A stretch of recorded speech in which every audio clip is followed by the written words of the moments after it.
Welcome back to the channel. We are out here in the Emerald City, known as Seattle, Washington. We're here at Lakeview Cemetery, and you can see around how beautiful this place is. Heck of a view too. You can see the Cascade Mountains over here behind me with the snow on them. Over there, downtown Seattle, right behind me somewhere, right over there to be exact, are the graves of Bruce and Brandon Lee.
Give you a little 360 of what I'm looking at.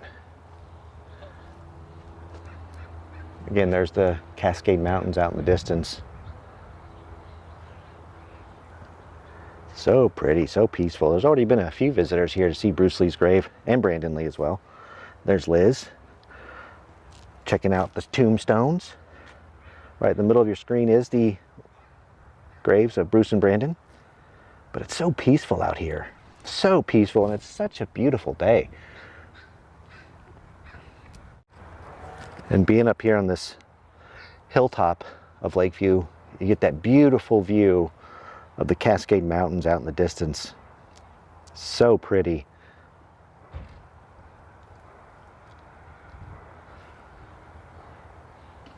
Give you a little 360 of what I'm looking at.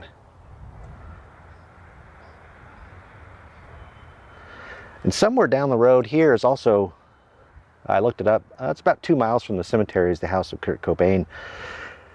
But we do not have time to go over there today. We have to head to the airport after this to head back home, unfortunately.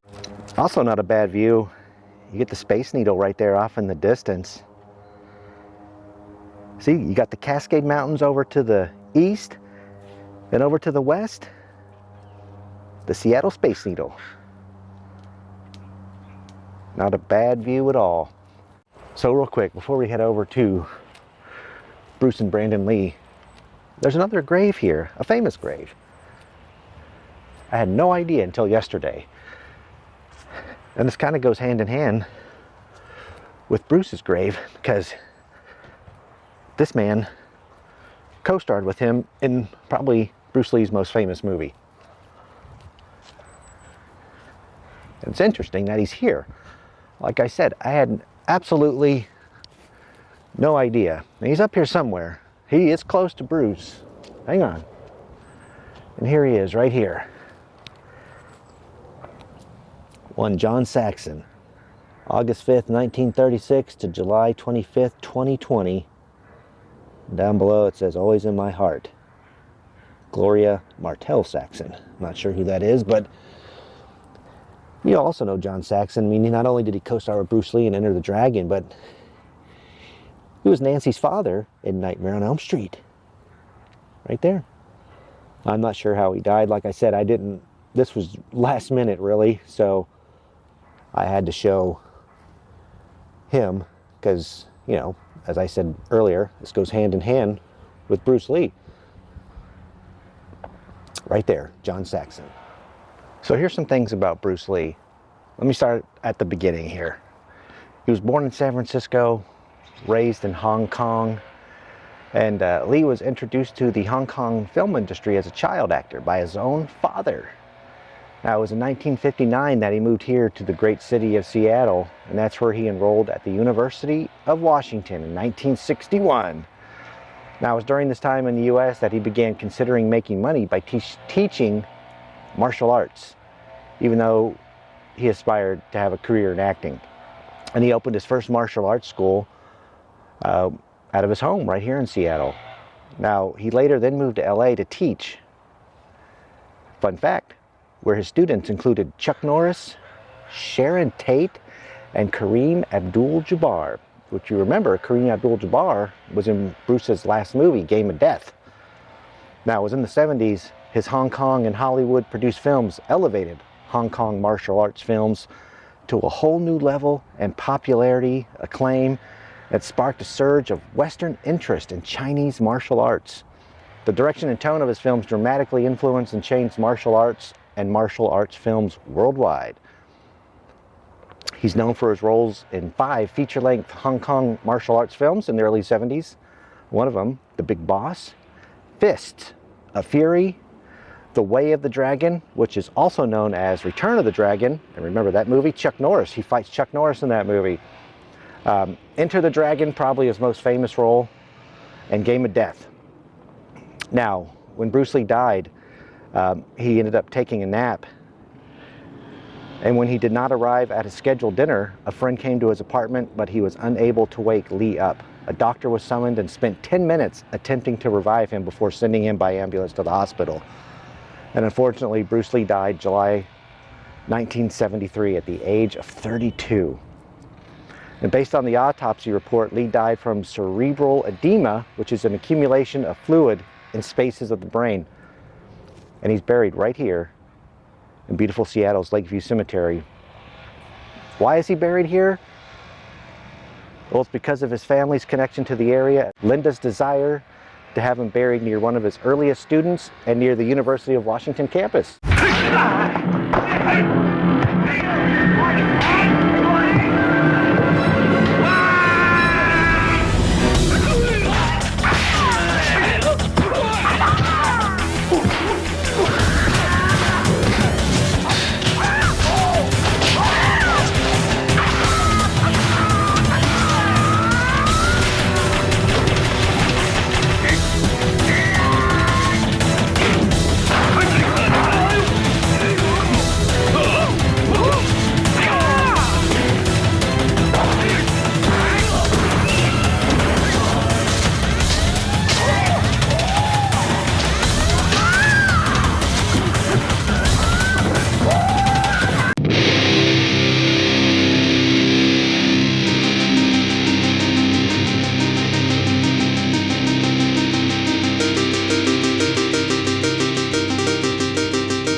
going over to Bruce's son, Brandon Lee.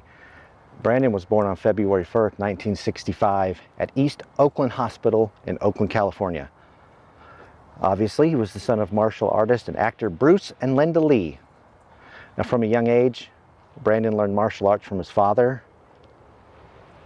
who was a well-known practitioner and a martial arts movie star. We already knew that. Now, the family lived between Hong Kong and the US due to his father's movie career.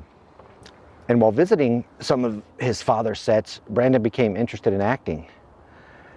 Brandon pursued his studies in New York City, where he took acting lessons at the Lee Strasberg Theater and Film Institute. He then went on to Emerson College in Boston, where he majored in theater. Another fun fact for Brandon Lee, his first leading role was in 1986's Legacy of Rage. And it was April 1991 that Brandon was in Universal Pictures' list of contenders to play his father in the biopic Dragon, the Bruce Lee Story, which came out in 1993. He turned the role down, finding it awkward to play his father and too strange to approach the romance between his parents. On August 23rd, 1991, Brandon starred opposite Dolph Lundgren in a movie called Showdown in Little Tokyo. And then it was August 22nd, 1992, he starred in the movie Rapid Fire. Now, in the fall, while doing publicity for Rapid Fire, Brandon landed the lead role in The Crow. Now, March 31st, 1993, while filming The Crow, Brandon Lee unfortunately died from a wound on set that was caused by a firearm malfunction. The lead tip of a bullet from a previous scene had stayed in the barrel of the handgun, and it ruptured a major blood vessel when the blank was shot directly at him. Lee was rushed to the New Hanover Regional Medical Center in Wilmington, North Carolina. Attempts to save him were unsuccessful, and after 6 hours of emergency surgery, Lee was pronounced dead March 31st, 1993 at 1:03 p.m., and he was only 28 years old. Now, after Lee's death in 93, his fiancée, Eliza Hutton, and his mother, Linda, supported the decision to complete The Crow. At the time of his death, only 8 days were left before completion of the movie. In an interview just prior to his death, Brandon quoted a passage from the book The Sheltering Sky, which he had chosen for his wedding invitations. And it's also inscribed on his tombstone. Quote from the book Sheltering Sky, where he says, "Because we do not know when we will die, we get to think of life as an inexhaustible well. And yet everything happens only a certain number of times, and a very small number, really. How many more times will you remember a certain afternoon of your childhood, an afternoon that is so deeply a part of your being that you can't even conceive of your life without it? Perhaps 4 or 5 times more, perhaps not even that. How many more times will you watch the full moon rise? Perhaps 20, and yet it all seems limitless." Now make our way over to the two graves. There's quite a bit of people that have been coming and going this morning, paying their respects. You can see where those people are right over there. That's where their two graves are at. We'll wait till some of them clear out and make our way over there so I can show you. Everyone's kind of cleared out. But Bruce and Brandon sit up on this little hill. John Saxon is right over there straight ahead.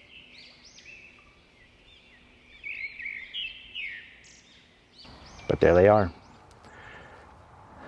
Bruce Lee, November 27th, 1940, July 20th, 1973. Everyone's been coming here, leaving beautiful flowers. That says right there, "Your inspiration continues to guide us towards our personal liberation."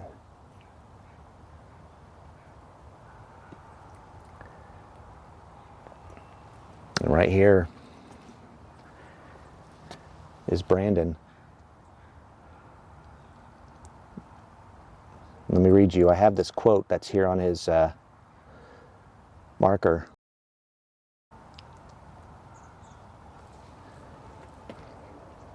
People leaving beautiful flowers for him, Such a sad story. I mean, both so young, so young. And right here, little memorial bench. Husband and father, son and brother, you are always with us. Linda and Shannon.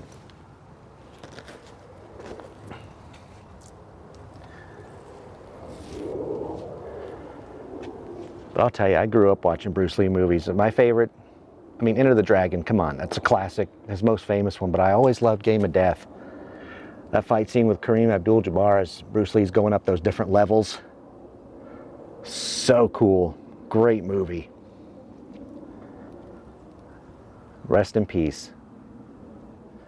All right, folks, that's a wrap from beautiful Lakeview Cemetery here in Seattle, Washington, visiting and paying respects to Bruce and Brandon Lee, two of the greats, and very unfortunate how they passed so young.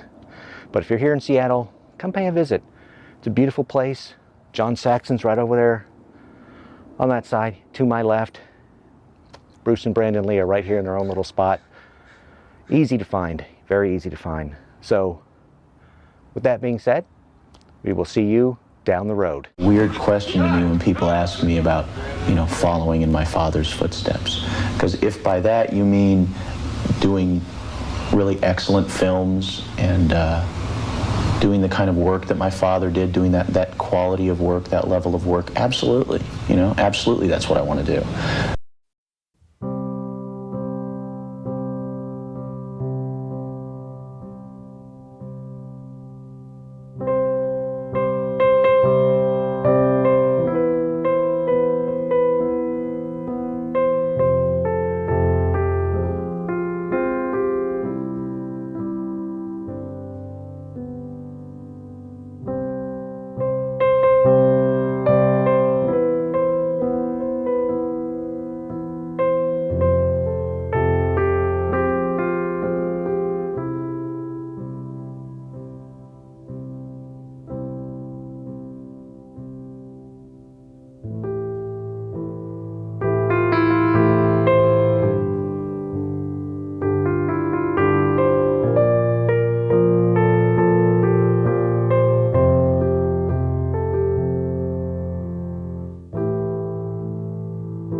a very small number, really. How many more times will you remember a certain afternoon of your childhood, an afternoon that is so deeply a part of your being that you can't even conceive of your life without it? Perhaps 4 or 5 times more, perhaps not even that. How many more times will you watch the full moon rise? Perhaps 20, and yet it all seems limitless.